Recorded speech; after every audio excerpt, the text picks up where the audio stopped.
Welcome back to another video. So this will be CATIA. As we can see over here, I'm currently within the piping design workbench.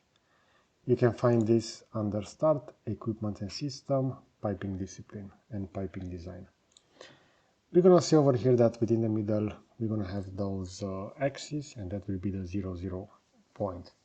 Now, let's create some elements over here.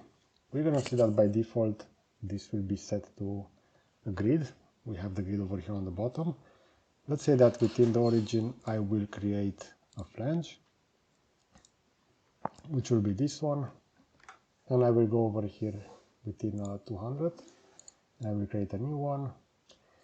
And as you can see, this will just jump within that grid.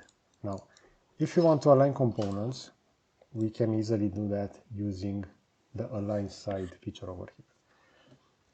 As you know, if you are familiar with CATIA, you can use the compass, snap automatically to selected, and we can then manipulate the elements within CATIA.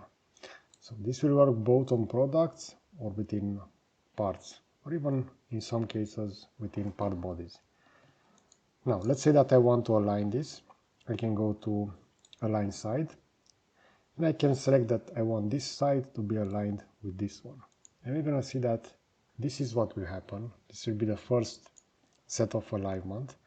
If I'm going to click over here again, we're going to see that now it will move this face with this face. If I will click on this one, again, this will be brought within the same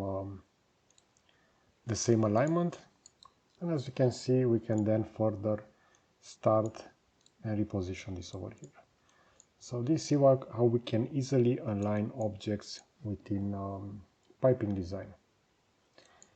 This is one of the workbenches from CATIA that are not that well known, and there are few tutorials regarding this, and this is why I decided to start this series. So let me know in the comment section what is your opinion regarding this. I'm really curious if you work with this workbench. So we see it over here. We're also going to see the piping and instrumentation diagrams over here, so within the same workbench. Okay, so I hope you enjoyed this kind of content. I will position a similar video over here on the left side, and I will add a subscribe button to the right.